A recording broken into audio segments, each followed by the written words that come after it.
কুত্তা আনছো কে? আনার তো কথা শিয়া। কয় স্যার 10 মিনিট আগে গেছে, আরো তো 20 মিনিট আমার হাতে আছে, আমার 10 মিনিট লাগবে, আমার একটু সুযোগ দেন, ওরে রিমান্ডে নেই কুত্তারে। কুত্তা নিজেই তো কইব আমি শিয়া। কোন কোন রিমান্ডের অবস্থা এমনই হয়। কথা কর, কথা কর। হাউন কাকু আসিল ওই কামের উস্তাদ। কে? হাউন। হাউন হাউন আঙ্কেল কত মানুষের যে পিড়ে পিড়ে মিডিয়ার সামনে হাজির করছে, কহা আমি করছি, ওদিক দিয়ে দেখায় অজলদি কহা করছি। কুত্তায় কি কয়? আমি শিয়া। মিশরের গভর্নর তো পুরো বেকুব হয়ে গেছে। এটা কি? নিজের বিবিরও চিনে যায় 2 নম্বর, আবার ইউসুফকেও চিনে নেককা, কিন্তু ঘটনা তো ভাইসা গেছে। সামনে অভিযোগ, ইউসুফ কি ঘটনা, কি কি করছো? হযরত ইউসুফ বলেন, হি আরাওয়াদাতনি আন নাফসি, আমি কিচ্ছু করি নাই, যা করছে মহিলা নিজে করছে। এখন মিশরের গভর্নর বলে কি, তুমি যে করো নাই তার প্রমাণ দাও। খেয়াল করে, সূক্ষ্ম জিনিস, তুমি যে করো নাই তার প্রমাণ দাও। এই অপরাধ এর অভিযোগ করছে কি? বলেন, সবাই বলেন কথাটা। অভিযোগকারীকে দুনিয়ার আদালত এবং ইসলামী শরিয়ার আদালত সব জায়গারই সিস্টেম হচ্ছে প্রমাণ দেয় বাদী, অভিযোগকারী। আমরা আরবিতে বলি আল বাইয়িনাতু আলাল মুদ্দাই, প্রমাণ দিবে অভিযোগকারী। এখানে অভিযোগকারী জুলাইখা, কাজে প্রমাণ দেওয়ার কথা কার? অথচ চাওয়া হচ্ছে কার কাছে? তাহলে নিয়ম মানা হইল না ভঙ্গ হইল? কেন? কারণ তখন জুলাইখার ক্ষমতায় থাকলে আর নিয়ম মানা লাগে না। বুঝাইতে পারছি কথাটা? হযরত ইউসুফ চিন্তা করতেছে, প্রমাণ পাবো কই? ভিতরে ছিলাম আমি আর বেডি অভিযোগকারী, আমি অভিযুক্ত, প্রমাণ দেব কোত্থেকে? কিন্তু তিনি হতাশ হন নাই। কেন? ওই যে নবীওয়ালা ঈমান, তিনি চিন্তা করেছেন, আমি যে আল্লাহকে দেখেছি, ওই আল্লাহ আমাকে একা ছাড়তে পারেন না। এর মধ্যেই দেখে জুলাইখার এক ফুফাতো বোন আসছিল বেড়াইতে, তার ছোট্ট একটা দুধের বাচ্চা, তখনও কথা বলার বয়স হয় নাই। অন্দরমহল থেকে তার কান্নার আওয়াজ শুধু আসতেছে, ওয়া ওয়া ওয়া, মেশিন ছেড়ে দিছে, কান্নার থামে না। হযরত ইউসুফ ওই কান্নার আওয়াজ পায়ে ভিতরে ডাক মারছে, না জানি আল্লাহর কোন ইশারা, কুদরতের ইশারা, যে ওই বাচ্চার ওর মধ্যেই আমার মুক্তির কোন রাস্তা আল্লাহ রাখছে। হযরত ইউসুফ বলে, ওই প্রমাণ দিবে ওই বাচ্চা। কে কে? আচ্ছা শোনেন তো, আমি যদি আপনার কাছে প্রমাণ চাই, এই তুমি যে কাজটা করো নাই প্রমাণ দাও, আপনি যদি বাসে, আমি কি করবো? আমার সাথে ইত্রামি করো, থাপড়ায় দাঁত ফেলায় দেবো, ভাজিল কথা বলবো কিনা? বাসায় প্রমাণ কেমনি দেয়? ওখানেও তো তাই হওয়ার কথা। হযরত ইউসুফকে তো মিশরের গভর্নর তাই বলার কথা, এটা আমার সাথে ইত্রামি করো, এই পিচ্ছি কেমনে প্রমাণ দিব? কথা কইতে পারে না। কিন্তু মিশরের গভর্নর তা বলেন নাই। কেন বলেন নাই? গভর্নর জানেন যে ইউসুফ জানতেন মানুষ না, সে যা দেখাইছে এই পর্যন্ত তার আদর্শ চরিত্র, সে যা বলেছে নিশ্চয়ই এর মধ্যে কোনো রহস্য আছে। বলে ওই পিচ্চিটারে লইয়া, পিচ্চিরে আনা হয়েছে, পিচ্চির কান্না থেমে গেছে। কুদরতি আল্লাহ পিচ্চির জবান খুলে দিছে। এই পিচ্চি অপরাধ কে করছে রে? পিচ্চি যদি ডাইরেক্ট বলে জুলাইখা, তো জুলাইখার দরবারের যারা আছে এরা কইব এই মোল্লায় জাদু করে পিচ্চির মুখ দিয়ে কথা বের করছে, আমগো ম্যাডাম নিরপরাধ। আল্লাহ তাআলা পিচ্চির মুখ দিয়া এমন কথা বের করছেন, একদম দলিল প্রমাণ সহ, আমরা বলি ছাই দিয়া ধরছে। পিচ্চি কি কয়? কোরআন বলতেছে, ইন কানা কামিসুহু কুদ্দা মিন ক্বাবল ফাসাদাকাত ওয়া হুয়া মিনাল কাযিবিন ওয়া ইন কানা কামিসুহু কুদ্দা মিন দুবুর ফাকাযাবাত ওয়া হুয়া মিনাস সাদিকিন। পিচ্চি বলে কি, ইউসুফের জামা চেক করেন, জামা চেক করেন। যদি দেখেন জামার সামনে দিয়া ছিঁড়া তো মনে করবেন ইউসুফ অপরাধী, জুলাইখা নিরপরাধ। ইউসুফ ধরতে গেছে, জুলাইখা আত্মরক্ষার্থে ঠেক দিতে যায় আর সামনে দিয়া জামার টাইনা ছিঁড়ালে। আর যদি দেখেন জামা পেছন দিয়া ছিঁড়া তো মনে করবেন ইউসুফ অপরাধী, পালাইতে গেছে, জুলাইখা যে পিছন দিয়া থাবা মারছিল, জামা পিছন দিয়া টাইনা ছিঁড়ালে। তাহলে পুরুষের জন্য জামার কোন দিক দিয়ে ছিঁড়া থাকলে অপরাধী হওয়ার আলামত পোলা পায়েন ঘর থেকে বাইরের সময় জামার আছে এক করে বাইরে যে সামনে দিয়ে ছিঁড়া টিরা নাই তো, নাহলে কোন জায়গায় আটকায় যাবে বলা যায় না। বুঝে আসছে কথা? فلما رأى قميصه قد من دبر قال إنه من كيدكن إن كيدكن عظيم। যেই না জামা চেক করে দেখা গেল জামা পেছন দিয়া ছিঁড়া, এবার মিশরের গভর্নর জুলাইখারে বলে, তোরা বেডিরা তখন চক্রান্ত বড় মারাত্মক। ইউসুফ আরিদান হাজা, কাউরে কিচ্ছু বইল না, মানিজ্যতের ব্যাপার। জুলাইখা ওয়াস্তাগফিরি লিযামবিক ইন্নাকি কুনতি মিনাল খাতিঈন, অপরাধ করছো তওবা করো। অপরাধ করলে আল্লাহর কাছে তওবা করতে হয়, যার হক নষ্ট করছি তার কাছে নতি স্বীকার করতে হয়। তাইলে একটা সহজ উপায় হয় বের হওয়ার। অপরাধ করবা, আবার নেতা কর্মী করে উস্কাইবা, রেডি হতরা, রাতের ঘুম হারাম করে দিতে হবে, তো পোলা ভাই 32 নম্বর রে গুড়ায়া মাটির সাথে মিশায়া দেয়। চোরের মতো থাকতে হয়, তাইলে মানুষের দয়া মায়া হয়তো কোনোদিন ফেরত আসবে। কিন্তু অপরাধ কইরা চোরের মার বড় গলাবাজি করবা, তো বাংলার মানুষ তোমাদেরকে ছাড়বে না। তাই হচ্ছে আর কি, যা করে। এই কথা বেশি লম্বা হয়ে যাবে এভাবে বললে। বলেন তো শ্রেণী কয়টা? 1 নম্বর নেকির পাল্লায় নেকি আছে, গুনার পাল্লা মাপা যাবে। তাদের ঠিকানা কোথায়? হিসাব সহ না হিসাব ছাড়া? বলেন একবারে বিনা হিসাবে জান্নাতি। বলেন বিনা হিসাবে। এত নবীদের কথা বললাম, কিন্তু আমাদের নবী আলাইহিস সালাম বলেছেন এই উম্মতের 70,000 বিনা হিসাবে জান্নাতে যাবে। সুবহানাল্লাহ পড়ে গেছেন, আবারও পড়ে মিয়া ইন্না লিল্লাহ না পড়ার কথা। 70,000 বিনা হিসাবে জান্নাতে গেলে আমার আপনার কি লাভ? বুঝেন না এই কথা? 70,000 গেলে কি মনে করছেন আমরা সিরিয়াল আয়া পড়বো? আরে সাহাবী রয়ে গেছে না, তো তাদেরকে দিয়ে না আমি আপনি চিন্তা। সাহাবী 70,000 দেওয়ার পরেও তো কত সাহাবী থেকে যাবে, তা আমি আপনি আসবো কোথেকে? সুবহানাল্লাহ পড়লাম খালি লগে লগে। আহা, সাহাবী কত সংখ্যা? আরে খোদা, কয়টা ঠিক করো ভাই বয়া বয়া। এ সাহাবী কত? সবাই এক কথাই কইতেছে তারিক বিপদ। না না না, এটা একটা ভুল ছড়াইছে, ভুল। সাহাবী 1.5 লক্ষ ছিলেন না।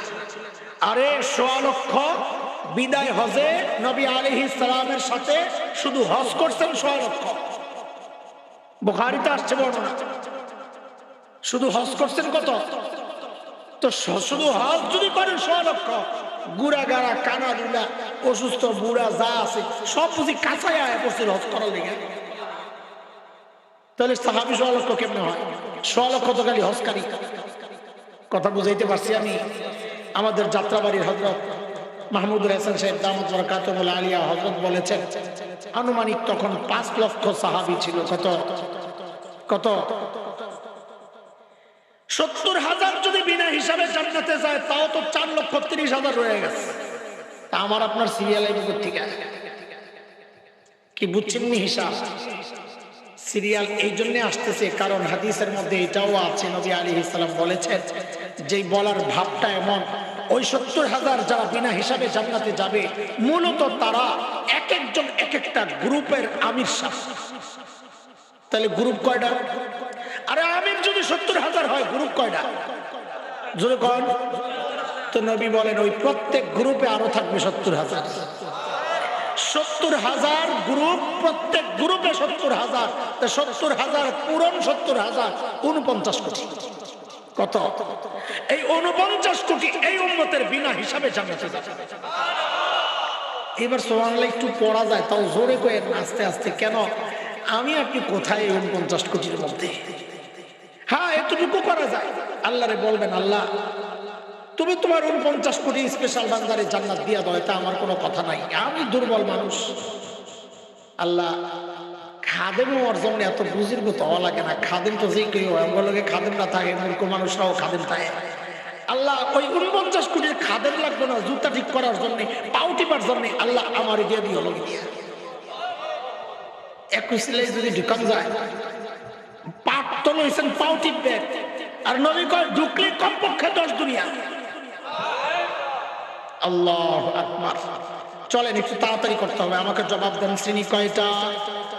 1 নাম্বার শ্রেণী যাদের নেকির পাল্লায় নেকি আছে, গুনার পাল্লা খালি। বলেন মাপা যাবে? কেন যাবে না? পাল্লা একটা খালি, তাদের ব্যাপারে ফয়সালা বিনা হিসাবে। 2 নাম্বার ঠিক তার উল্টা। উল্টা মানে নেকির পাল্লায় নেকি আছে, গুনার পাল্লা খালি। গুনার পাল্লায় গুনাহ আছে, নেকির পাল্লা খালি। নেকির পাল্লা একটাও নেকি নাই। আচ্ছা, নেকির পাল্লা যদি খালি হয়, গুনার পাল্লায় গুনাহ থাকে, ওই ব্যক্তির আমল মাপা যাবে? কেন যাবে না? জোরে কম। পাল্লা একটা খালি। আল্লাহ তাদের সম্পর্কে বলে, ফালা নুকিমু লাহুম ইয়াউমাল কিয়ামাতি ওয়াজনা, আমি ওদের আমল মাপব না বিনা হিসাবে। জোরে বলেন, বিনা হিসাবে জাহান্নাম। তাহলে এক গ্রুপ পাইলাম বিনা হিসাবে, আরেক গ্রুপ পেলাম বিনা হিসাবে। এই বিনা হিসাবে জাহান্নামে যাবে। কথা একদম কাছাকাছি, মানে কাটটা কাটটা কথা। একেবারে 4টা কথা মুখস্থ করলে তো নিজেরা কোন দলে ঢুকার সুযোগ আছে এটা চেষ্টা করব। থাকলে শুকুর, না থাকলে চেষ্টা করা, বাস এটাই আজকের কথা। যাদের গুনার পাল্লায় গুনাহ আছে, নেকির পাল্লা খালি, তারা কারা? আমরা জানি তারা কারা। তারা কাফের। তারা কারা? সমস্ত কাফের বিনা হিসাবে জাহান্নামে যাবে। এটা তো আপনিও জানেন, আমিও জানি। কিন্তু আফসোসের বিষয় হচ্ছে, হয়তো জানি না, এমন কিছু লোক এই সমাজে আছে যারা বিনা হিসাবে জাহান্নামে যাবে, কিন্তু তারা দেখতে আমার মতোই মুসলমান, নামে আমার মতোই না, দাড়িও হয়তো আছে, নামাজও হয়তো পড়ে, কিন্তু সে জানে না সে এমন কিছু কথা বলে ফেলেছে, এমন কিছু কাজ করে ফেলেছে যে সে নিজেকে মুরতাদদের খাতায় নিজের নাম উঠায়া দিছে। আর আল্লাহ বলেন, যারা মুরতাদ তারাও বিনা হিসাবে জাহান্নামে যাবে। ومن يرتد منكم عن دينه فيمت وهو كافر فأولئك حبطت أعمالهم في الدنيا والآخرة وأولئك أصحاب النار هم فيها خالدون। একটু খেয়াল করেন, মুরতাদ কারা? লম্বা আলোচনার বিষয়টা, কিন্তু সংক্ষেপে একটু শুনেন। সারা জিন্দেগি আপনি টুপি পরেন নাই, আল্লাহ আপনাকে জিজ্ঞেস করবেন না টুপি কেন পরো নাই। কিন্তু যদি না এই টুপি নিয়ে তাচ্ছিল্য করেন, সাথে সাথে আপনার ঈমান চলে যাবে। আপনি দাঁড়িয়ে রাখেন নাই, আপনি হারাম কাজে জড়াইছেন, আল্লাহ চাইলে আপনাকে মাফ করে দিতে পারেন। কিন্তু আপনি দাঁড়িয়ে নিয়ে তাচ্ছিল্য করবেন, সাথে সাথে আপনার ঈমান চলে যাবে। আপনি পর্দা করেন না, হারাম কাজে জড়াইছেন, আল্লাহ চাইলে আপনাকে মাফ করে দিবেন। কিন্তু আপনি পর্দাকে নিয়ে তাচ্ছিল্য করবেন, সাথে সাথে ঈমান চলে যাবে। আপনি ময়দানের জিহাদে যেতে পারেন নাই, কাফেরের বিরুদ্ধে লড়াই করতে পারেন নাই, এটা আমার ঈমানি দুর্বলতা। কিন্তু যারা চালাচ্ছে সেই মহান যোদ্ধাদেরকে আপনি জঙ্গি বলে, সন্ত্রাসী বলে তাচ্ছিল্য করবেন, জিহাদকে সন্ত্রাস বলবেন, জিহাদের বইগুলোকে জঙ্গি বই আর সন্ত্রাসের বই বইলা ওই সমস্ত মানুষগুলোকে গ্রেফতার করবেন। জিহাদের মাধ্যমে যারা নিজেদের রাষ্ট্র প্রতিষ্ঠা করেছে, ওই আফগানিস্তানের তালেবানদেরকে সন্ত্রাসী আখ্যা দিবেন। খোদার কসম, যারা মুজাহিদদেরকে সন্ত্রাসী বলবে, জিহাদকে সন্ত্রাস বলবে, আল্লাহর কসম সে মুরতাদ, তার ঈমান থাকতে পারে না, ঈমান থাকতে পারে না। ঠিক তো কর, মার্কা দেখলে তো আবার মার্কার পিছে দৌড় মারে। আপনাদের খুব জনপ্রিয় মার্কার মহান নেতা কিছুদিন আগে বলেছে শরিয়া আইনের সাথে আমার দলের কোনো সম্পর্ক নাই।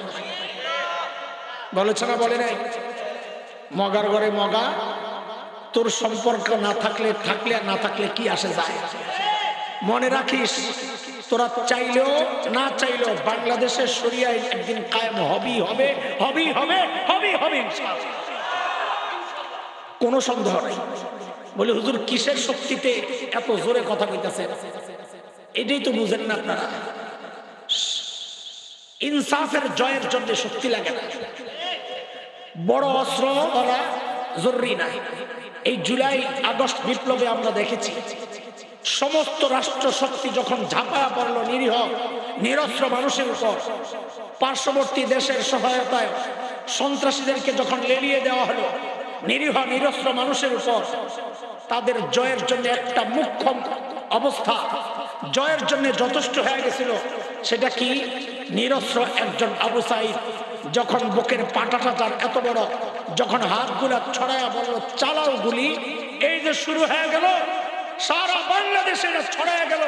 এখন পুলিশ দেখলে যখন গোলাবেন দাঁড়ায় যায় চালাও গুলি, তখন পুলিশও যায় স্বরাষ্ট্রমন্ত্রীকে বলে একটারে বাড়ি দুইটা লাভ দিয়া দাঁড়ায়, স্যার করবো কি? এই চিন্তা যদি কারো মধ্যে ঢুকতে পারে, এই সাহস যদি কেউ বুকে লালন করতে পারে, শক্তিশালী যত বড় শক্তিশালী হোক তাকে পরাজিত করার তাদের জন্য কোনো ব্যাপার হয় না। আরে দুনিয়ার স্বার্থের জন্য যদি আবু সাঈদরা বুক পেতে দাঁড়াতে পারে, তো ইসলামী হুকুমত কায়েমের জন্য বাংলাদেশে এমন কোটি কোটি আবু সাঈদ কি নাই যারা নিজের বুকের তাজা রক্ত ঢালতে প্রস্তুত? আছো আছো আছো, আরে কে কে জীবন দিতে প্রস্তুত? হাত উঠায়া দেখা।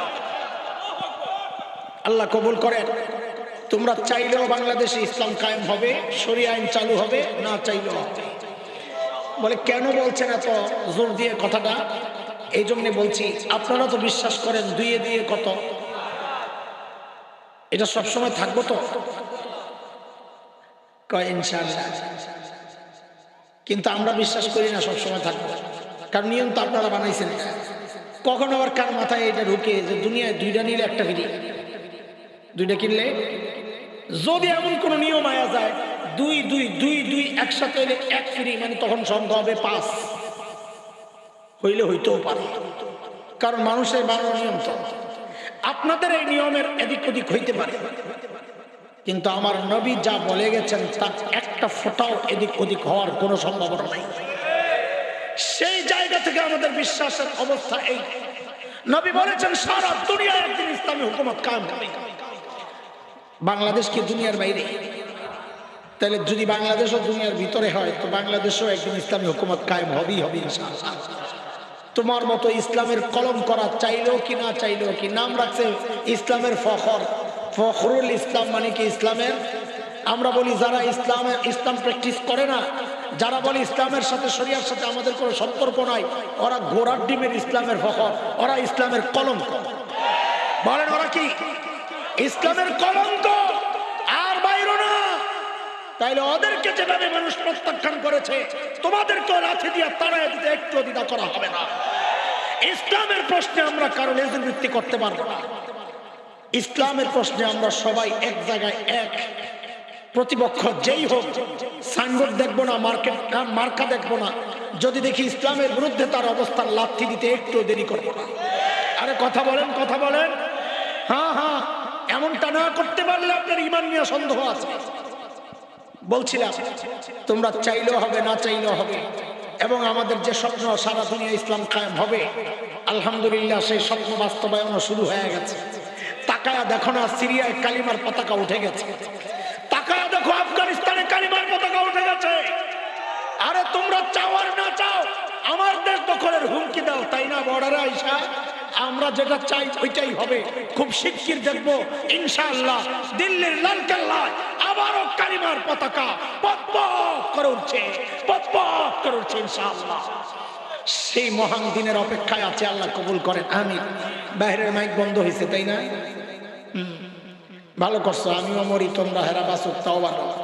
ঠিক আছে, সমস্যা নেই, ভালো হয়েছে। কথা বলতে খুব কষ্ট হয়। আচ্ছা ঠিক আছে, এই শ্রেণী কয়টা? এক শ্রেণী বিনা হিসাবে, আরেক শ্রেণী বিনা হিসাবে। এই দুই শ্রেণী কারা? যাদের পাল্লা একটা খালি, মনে আছে তো? আমল মাপা যাবে না। আর রইল কয় শ্রেণী? দ্রুত আমাদেরটা এসে পড়ছি, তাড়াতাড়ি বলেন। আর রইল কয় শ্রেণী? দুই শ্রেণীর, যাদের দুই পাল্লাতেই আছে তাদের আমল মাপা হবে। নেকির পাল্লায়ও নেকি আছে, গুনার পাল্লায়ও গুনাহ, তাইলে আমল মাপা যাবে তো, যেহেতু দুই পাল্লাতেই আছে। বাকি তাদের গ্রুপ হবে দুইটা। সেই দুই গ্রুপের একটা হবে যাদের নেকির পাল্লা হবে ভারী, আরেকটা হবে যাদের নেকির পাল্লা হালকা, মানে গুনার পাল্লা।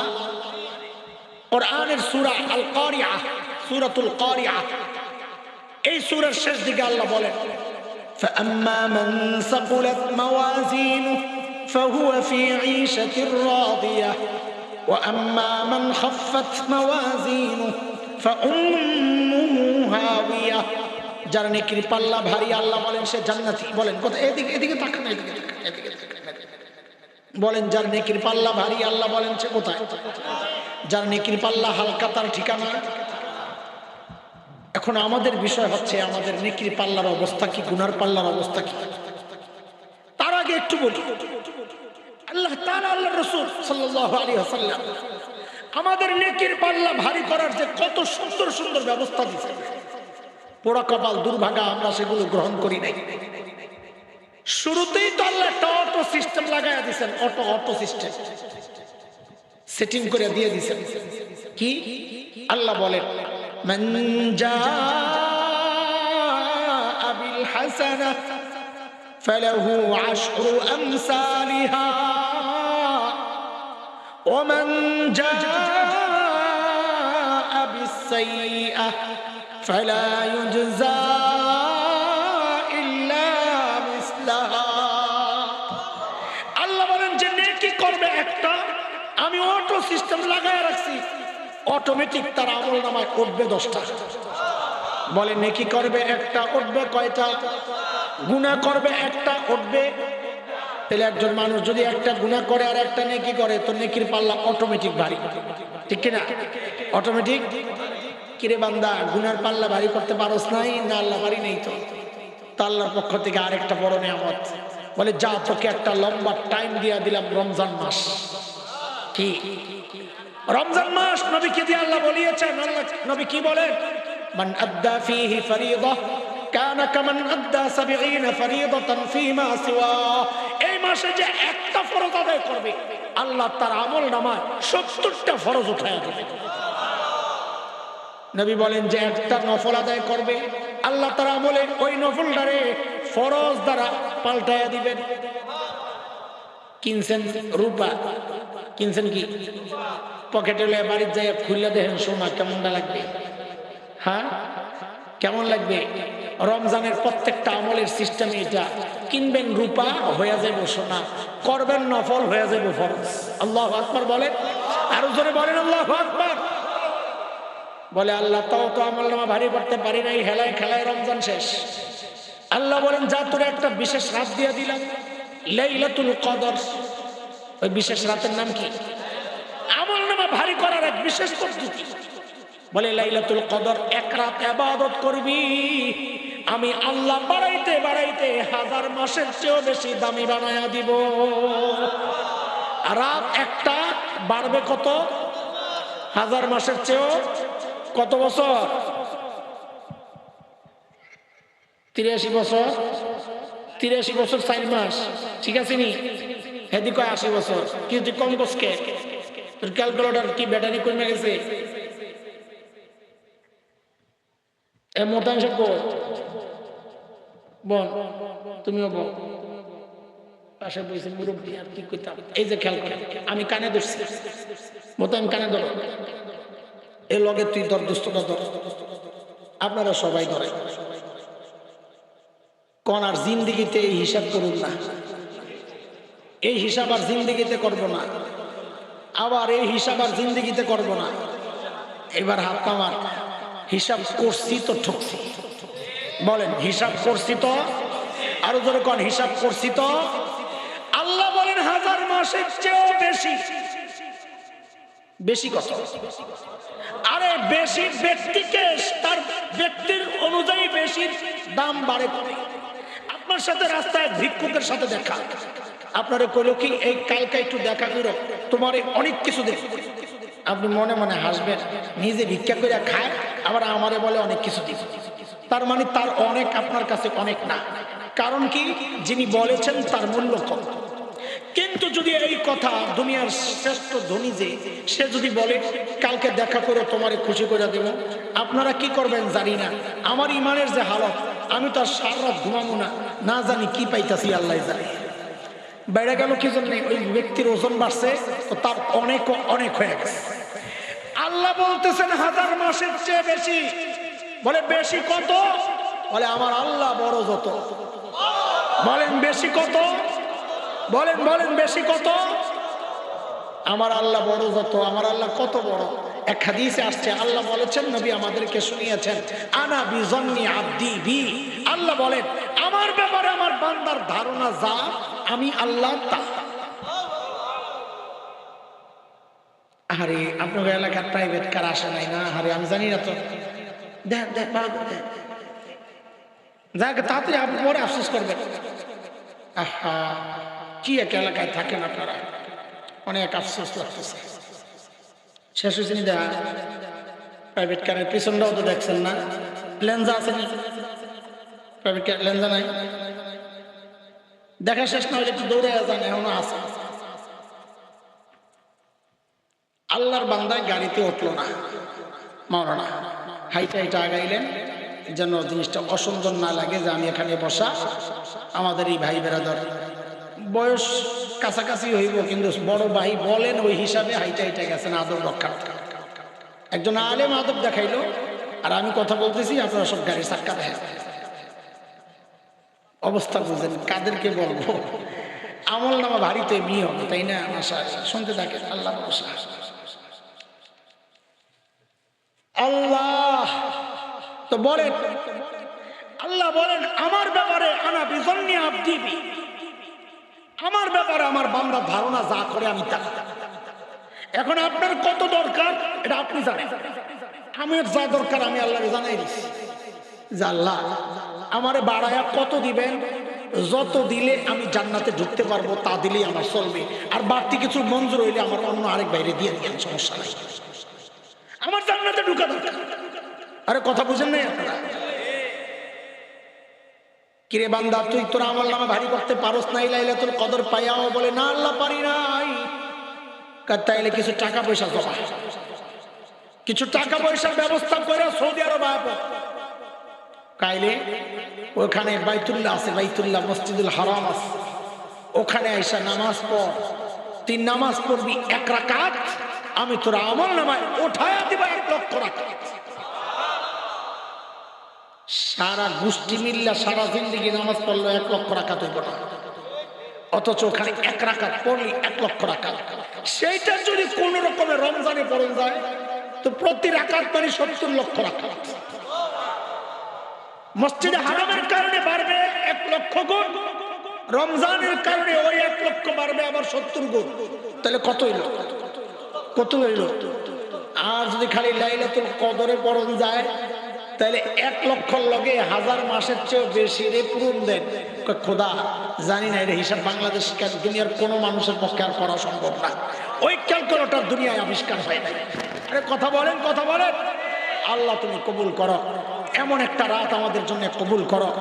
নবী আলাইহিস সালাম বলেন যে আমার কাছে আরো ব্যবস্থা আছে।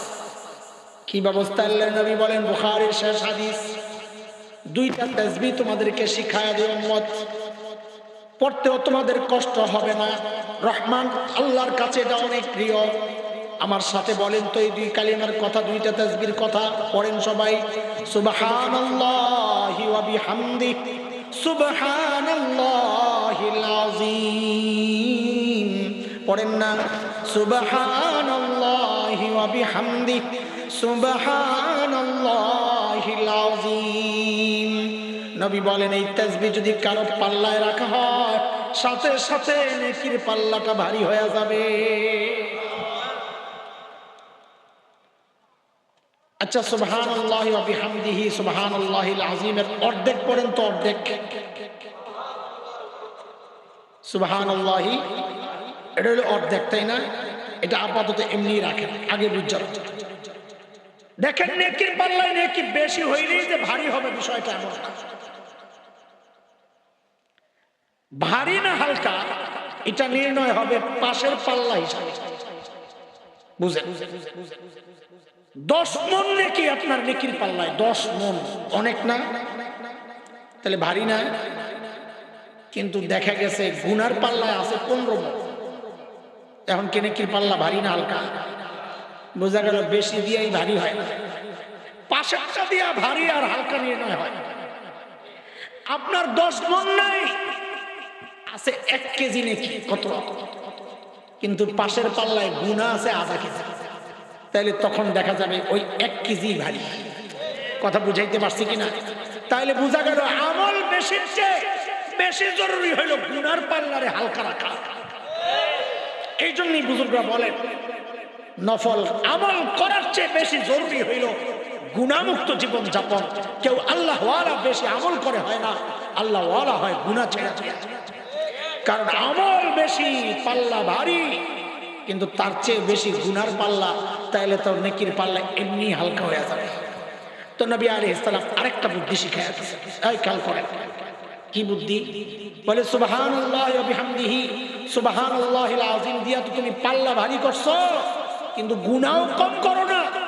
তো যাও ওই যে সুবহানাল্লাহি ওয়া বিহামদিহি অর্ধেক, এইটারে 100 বার পড়বা। কতবার পারবেন না? 2 ঘন্টা লাগবে, তাই না? 1 ঘন্টা, আধা ঘন্টা তো লাগবে, 15 মিনিট, কয়েক মিনিট ভালো করে পড়লে কয়েক মিনিট। আর আমার মতন হাফেজরা পড়লে লাগে 1 মিনিট। হ্যাঁ, ঠোঁটের আগে কামছে, আপনাকে তো ঠোঁট লাগার লাগে।